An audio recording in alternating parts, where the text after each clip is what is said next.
In this 5 minutes with Bo Hanson, we're going to talk about the topic of motivation. We've received a number of emails lately from coaches talking about how do we motivate our athletes during this time. And it is a strange time, and I think because of the unique environment that we're all in right now, it's not unusual to see that people's motivations are being challenged.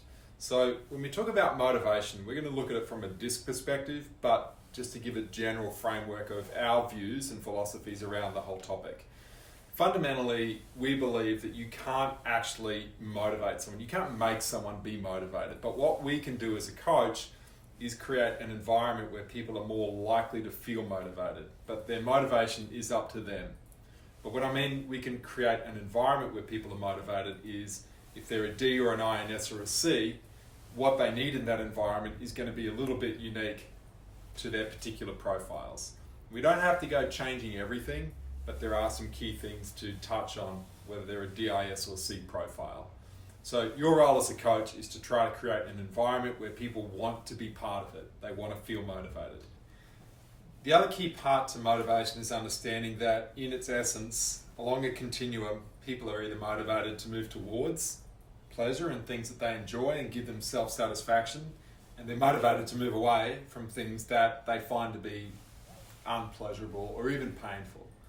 And sometimes what we find to be either of those two things is obviously unique with each individual person.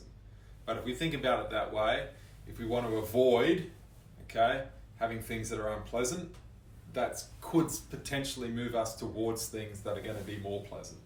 It's like I remember being motivated to not want to finish fourth ever again, which pushes you towards getting a better result. It's like an athlete saying that they have a fear of failure, so they train really hard and they're motivated to do well, but it's not necessarily being motivated to do well as such. They're more motivated to avoid failing, which ultimately pushes you in a direction of doing well. It's okay. It's a little less satisfying, but it's still okay. So when we talk about DISC, if we look at the D profile, one thing we know about Ds is that they like to deal with their issues, challenges, and problems in a very direct and immediate way. They're goal focused, they're outcome driven, they're motivated by challenge, and so we have to create an environment where those things are possible. So as a coach, when you turn up to practice, if your drills are not very exciting, if they've done them before, if they feel like they've mastered them, if it's not new and different, if there's no challenge to those drills, these are not going to feel a sense of motivation. But be aware that these are typically only 9% of the population. So if you base your whole practice around appealing to Ds, you're really only hitting 9% of the population. And if you've done the profile of your team, you may or may not have any Ds on your team at all. And so this is where what you find as a coach to be motivating may not necessarily be what your players do. And so understanding your team is really important. If we talk about the eyes are interactive. So they like to interact and connect and socialize with the people around them. So they're extroverted. They get their energy from being around others. And you can see in the COVID environment that we're in now and the isolation that people are feeling, you could suggest that it's a really demotivating environment for eyes to be part of. It's the reality of their environment, so connecting via Zoom and doing all of these things to try to keep those connections really positive is something that's going to be more motivating for them. But in normal times, making sure that there is some opportunity to socialize, making sure that people feel like they've got great relationships and connections with the people around them. And also eyes are motivated by not being overly structured. They tend to play their sport in a pretty intuitive sense of feel way. So again, if you've got highly regimented, structured drills that have to be done exactly the same way in the right way every single time, and there's no opportunity for free play, free expression, doing different things, making changes, well, eyes are just not going to find that environment very motivating. So mix it up a bit. Let them have a say in what's going on. Give them an opportunity. Remember, eyes in terms of a population are about 27%. So you will definitely, we worked with a team, for example, we've had teams that have had up to 60% of the team which are eyes. And so they absolutely are going to demand that type of environment. The next one are the S's. So the S stands as, for steady. Up to 52% of the population is typically S, although we're commonly seeing populations from that 35 to 40% range. S's like a stable environment. So when we said all of the things that motivate a D and an I with change and challenge and variety, S's aren't going to like a lot of that. They like stability. They like to know what's happening. They like to know that there's a good structure in place. They like to see that you're organized. They like to have a one-on-one conversation instead of, perhaps, a generalized conversation with everyone. They like that personalized attention. And so understanding how to motivate the different profiles, when you've done your own DISC profile, start to spend a bit of time on page 28, for example. You'll see all of the different needs and motives for the DIS and C style. There's a whole column set out there. Spend a bit of time looking at that, thinking about the demographic that you actually have with your team.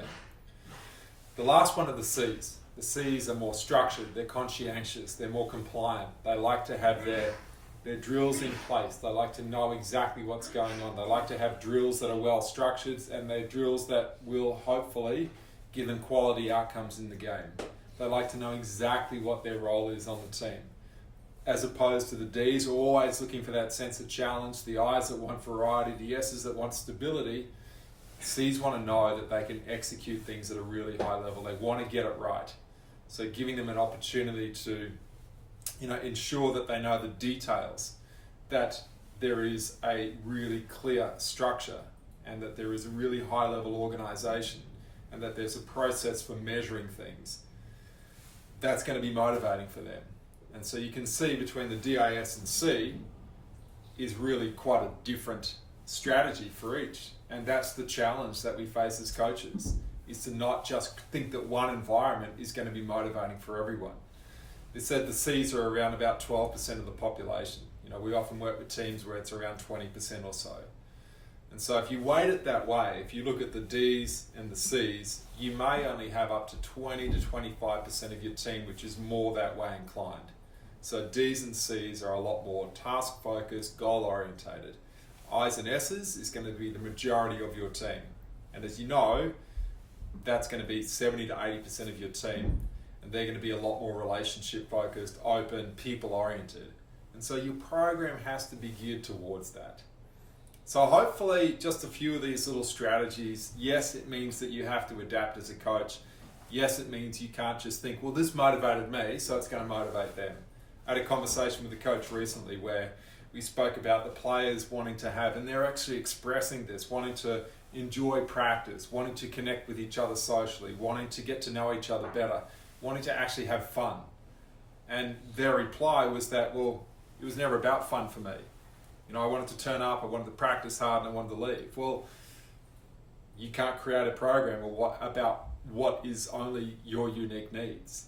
You have to cater for the needs of your players. What is fun is different for different people too.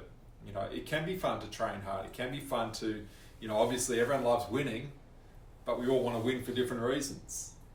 And so your DISC profile for your players gives you an insight into that. But I always encourage you must follow that up with a conversation. You must go and ask them and talk to them. And I promise you won't always get the answers that you're looking for.